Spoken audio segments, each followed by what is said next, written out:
Alright, hey guys, it's Ashley. Welcome back to Reading with Toby. Today I am so excited to bring you all the mid-year freak book out. No, the mid-year, what is this called?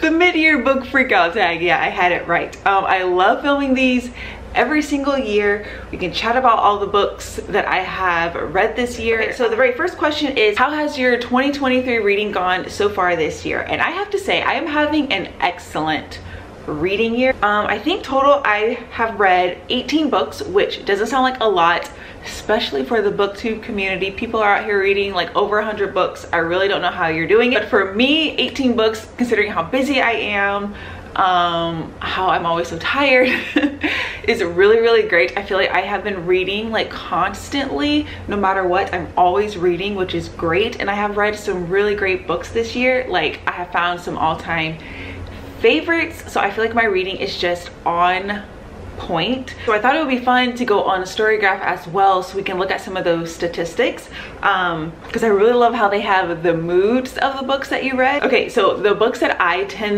have read this year are dark, which is fitting, emotional, also fitting, reflective, mysterious, and challenging. I love that. And I overall, like 89% of the books I read are medium paced, which I didn't even think about. Like, we all say slow paced or fast paced. I didn't even think about medium pace, which I would say a lot of the books that I read are. Let's continue with the next question. The next question is, just starting it off strong, what is the best book you've read so far in 2023? Okay, this one should be no surprise if you've been watching my vlogs, but that is Giovannis Room by James Baldwin. This book is absolutely incredible. This is like my new favorite book of all time. I can't believe it took me this long to not only read Giovanni's Room, but to read any of James Baldwin's work. His writing is like pure art perfection. This book is like, if someone were to ask me what is the perfect book, like what elements do I want in my perfect book, this is it. This is it. This is the perfect book. The writing is incredible. You're following these dark, complex characters, especially the main character. He's dealing with this really intense, toxic love, and he's trying to find himself. There's a lot of self-delusion. It's set in Paris. There's lots of cafes, and there's lots of cigarettes, and they're drinking wine, and it is just so incredible and so dark. And this book, like, my heart was just aching with every page that I read. I just absolutely love this book. I annotated it like crazy. I want to reread this book. I want to read everything that James Baldwin has ever published. Like, a perfect book. Okay, the next question is the best sequel you've read so far in 2023. So I've only read one sequel this year, and it was a little bit disappointing. That was, oh wait, this is the first book. I got the wrong one now. Let me get the sequel out. Okay, so the sequel to The City We Became is The World We Make by N.K. Jemisin. I read this during Blackathon, and I absolutely loved the first one, The City We Became. This is a little duology set. It was originally supposed to be a trilogy, but N.K. Jemisin was no longer like passionate about the series, so she decided to make it into a duology. And I feel like you could tell that she wasn't as into the second book as she was to the first one, while you're still following the same characters. Okay, so this is following these group of people who embody the different boroughs of New York City. Like, you have Queens, you have Manhattan, and they have different powers. It is like full of social commentary, which is my favorite thing about this series. But this one just felt like, I don't know, just didn't feel as epic. The final end scene wasn't as great as I wanted, but I do still think this was a great duology, like in general. If you're looking for some great urban fantasy written by a Black author, I definitely recommend it anyway. And I definitely want to read more of N.K. Jemisin's work. Okay, the next question is a new release you haven't read yet but want to. Okay, there are definitely two on my list that I really want to get to. The first one I actually own, and it's this one here, is Our Share of Night by Mariana Enriquez. This is a thick horror book translated from Spanish, translated by Megan McDowell. Ooh, look at that. Never noticed that little heart with the scalpel. I am so excited to read this. I read her short story collection yes, The Dangers of Smoking in Bed. I absolutely loved it. The writing was incredible. Some of those short stories I still think about to this day. One in particular like really truly scared me. I've heard really great things about this. I think I'm absolutely going to love this so much. The other book is called Small Worlds by Kayla Azuma Nelson.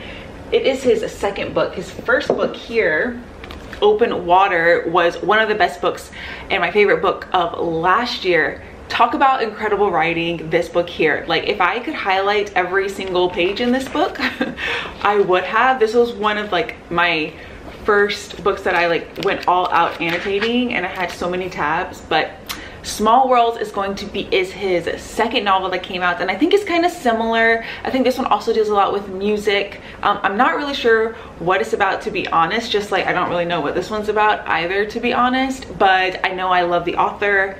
I know I love the genre. I know it's going to be incredible. So those are probably the two new releases that have already come out that I really need to get to. Okay, the next question is my most anticipated release for the second half of the year. Okay, so there are a couple. The first one is Rouge, of course, by Mona Awad. This comes out in September. I am so excited to read another Mona Awad's book. I am so jealous of everyone who's getting an arc of that book. Oh my gosh, I wish I could have one for myself, but I cannot wait for that one. I need to go ahead and pre-order that book. I'm so excited to read that one. Silver Nitrate is coming out in July. This is by Sylvia Marina Garcia. I'm excited about this because it has horror and film aspects to it. I am interested in Stephen King is having a new book coming out in September. It's called Holly. I don't know what it's about, but this cover intrigues me. And then speaking of another book with a cool house on the cover, The September House by Carissa Orlando. Again, no idea what it's about, but this cover intrigues me. Next question is the biggest disappointment of 2023 so far.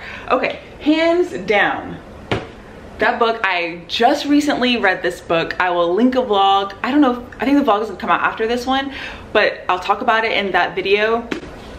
The Guest by Emma Cline. I was so excited. This was one of my most anticipated releases for 2023. Emma Cline wrote a book called The Girls that I absolutely loved. She also wrote a short story collection called Daddy, which I read as well. I wasn't too big of a fan of Daddy, but I really enjoyed the writing, and I thought that I would prefer a longer form like novel from her.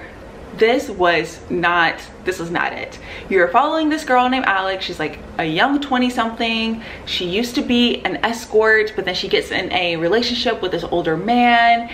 Something happens. I think they're like in the Hamptons or Long Island or something like that. Something happens and he kicks her out. He doesn't want her to be in his house anymore, and she's homeless. So she's just walking around the island trying to figure out what she needs to do, like how she's going to find shelter, get money, do all these things, and you're literally just following her doing nothing. And the end was the most disappointing, frustrating ending I've ever read. Like this, I can't believe. Nope. Emma Cline was an auto-buy author for me, not anymore. So next question is the biggest surprise of 2023 so far. Okay, let me take a look. I have all of my books out here. The biggest surprise. I think, oh wait, going back to disappointments, that is the most disappointing one, but I do need to mention Things Have Gotten Worse Since We Last Spoke by Eric LaRocca. I read the rest of the stories in this collection as well, but in particular this story. What are you guys talking about? What are you guys talking about? Like, are you guys okay? Those of you who gave this story 5 stars, like, are you okay? No, that book was a 2-star. Okay. Okay, I think that the most surprising read was the horror book that I just recently finished, and that is Tender is the Flesh by Augustina Bastarrica. Now, the reason why this one was so surprising, I had a feeling that I was going to love it. Everyone else loved it. It had an interesting concept. So this one, I'm sure a lot of you have heard of this, but this one's following this world where a virus has come and you can no longer eat the meat because of this virus, like animals for meat. So they start breeding humans to have for meat and to consume. So I had a feeling I was absolutely gonna love this book because everyone else seems to absolutely love this book. But what was most surprising, and what I feel like no one talks about when they talk about this book, all they talk about is how gross it is, how uncomfortable it made them feel, things like that, which it was gross and made me very uncomfortable, but it was so much deeper than that. Like the main character, hold on, Toby wants this toy. So much deeper than that. The main character you're following, he is like dealing with grief, and he's dealing with like all these family dynamics, and he is works at the processing plant. He's dealing with the fact that he knows his job is horrible, but he makes a lot of money from it so he can take care of his dad. And there's just so much more to this book that I feel like no one talks about. So I was really surprised with that, and I absolutely loved it because I love my horror with a little bit more depth to it. And the ending was wild. So I think that's why this was the most surprising to me, because this just was like so incredible, but for reasons that I wasn't expecting. So if you haven't read this book, I highly recommend it. It was amazing, amazing. Like the only 5-star horror I have so far this year. So absolutely loved it. Okay, the next question is favorite new author, new to you, or debut. So of course, new favorite author this year is James Baldwin. Of course, there's like no other answer, although actually there is another answer, just kidding. Leo Tolstoy, because I did read Anna Karenina this year and I absolutely loved it. But James Baldwin, I don't know, his writing just did something to me. I have already bought more books from him that I can't wait to get to. Definitely my new favorite author. Just I don't know, this book just like did something to me. I am forever changed after reading that book. Okay, the next one is your new fictional crush. So I don't get fictional crushes. If I had to pick a character that I was really intrigued by and I would love to follow a book in their perspective, I would go with Griffin from Babel. I read this year. I have a whole vlog where I read this book. I'll link it down below. Griffin, there's just some scenes where he was, at first I didn't know how I felt about him. He is a character in this book who is in this like secret society, and he's like trying to steal things to like give back to countries who are like suffering and who need help. Just like learned more and more about him, and I was just more and more intrigued. And he's like a little bit dark, and he's all about like violence, but he's on the good side. And I was just like, you know, I could have a whole book from his perspective. So I would say Griffin if I had to pick someone. After that, I remember there was a question that was your new favorite character, and that one is definitely hands down Levin from Anna Karenina. He was just the most sweetest, humble, existential man, and I just fell in love with him. I saw a lot of myself in him as well, and he just like all of these characters were so great in Anna Karenina. If you haven't read this book, you definitely should. But Levin was just my absolute favorite. He's just always like questioning the world, and he's just always like in his head a lot. He is so sweet. All he wanted was a family. He loves to be alone. He loves nature. Like, he was just such an incredible character, and I am so happy that I met him and that I annotated based off of characters. So anytime I'm missing him, I can just find my green tabs and be back in the world with Levin. I knew I was missing some questions from this. Okay, so let me go. I'm gonna go back and answer some of those questions. Okay, so another question was your favorite reread. So I actually did reread, I think, 2 books. So neither was my favorite, but if I had to pick, let me just show you the 2 books. I reread Ninth House by Leigh Bardugo to prepare for Hellbent, which I still haven't read yet. And then I reread Daisy Jones and the Six because the show came out and I was obsessed with the show.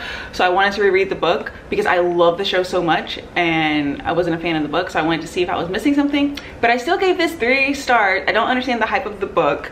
And then this one, I gave my reread a 3. I gave, the first time I read it, a 4 stars. So I would say probably this one, just because I still had a good time while reading this book. I did a full vlog, which I'll link down below, but I just don't like Alex, the main character. The genre you've been loving and reading the most.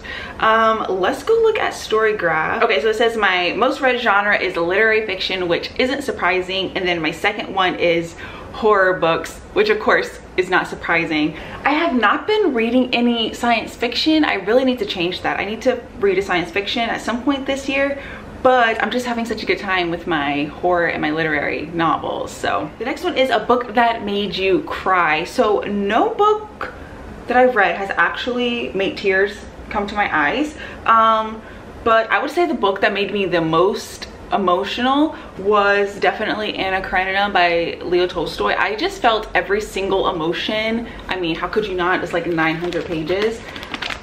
I felt every single emotion reading this book. Like, I wanted to cry with these characters. I felt happy with these characters. I felt their joy. I felt their despair. I felt when they got jealous. Like, I just felt everything with them. This book was just so good. That was like the best part of this book, was these characters. They felt so real, and they were feeling all of they were going through everything that humans go through, like no matter how big or how small the emotions that we have on a day-to-day basis. Tolstoy is just so great at presenting those. So this is definitely the book that made me the most emotional, and there were multiple times where I almost felt like crying for sure, but didn't actually cry. Haven't actually cried yet this year from a book. And then the next question is a book that made you happy. Okay, that one I have an answer for sure. On here, this is A Curious Beginning by Deanna Raybourn. This is the first book in the Veronica Speedwell series, and I picked this up because I was finding myself in a reading slump, and I decided to just try this out. I've heard so many great things about this, and this book was perfect for getting me out of a reading slump.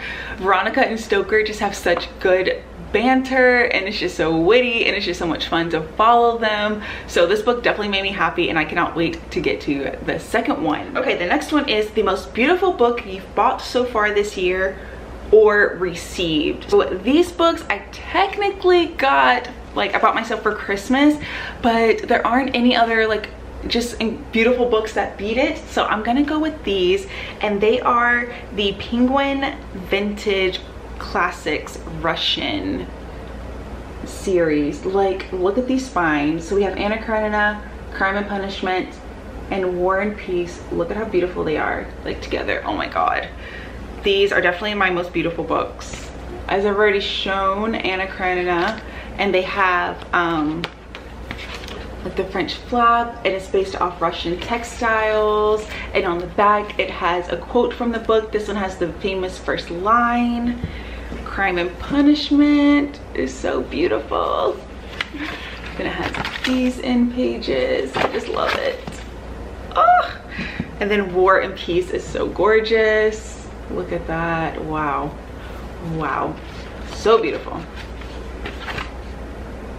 Look at that. And then this one on the back. I cannot wait to read War and Peace. This one on the back says, "Let the dead bury their dead, but while I'm alive, I must live and be happy." Oh, so good. I cannot wait to read these. Yes, these have to be the most beautiful books that I got recently, and I think just on my shelves in general. The next one is, what books do you need to read by the end of this year? Okay, so I'm gonna try to pick some books that I have not talked about yet in any videos, because I recently did my summer TBR, so I talked a lot about books there. But I'm trying to think if there are any other books. I found some books that I am interested in reading. One horror book that I'm definitely gonna get to that I don't think I've talked about too much is This Thing Between Us by Gus Marino. This is another 5-star prediction. I think I'm gonna love it, because I think it's a bit more, I think it's about grief and technology, and I already know that I love horror books about grief, and I recently have discovered that I really like horror books about technology. I read this one here this year, Full Immersion by Gemma Amor. This is about like virtual reality and also motherhood and also like postpartum depression. I'll link a vlog where I talk about this, but this one had like a bunch of technology aspects, and I was like, that is fascinating. I didn't realize I love that in my horror books. So I think I'm really gonna love this one, so I need to get to this one this year. Another book that I really want to read now that I finished Babel is The Poppy War by R.F. Kuang. I tried reading this book a couple years ago, and I got pretty far actually. Like, she already made it to the school. I put it down, I don't know, just for no reason at all.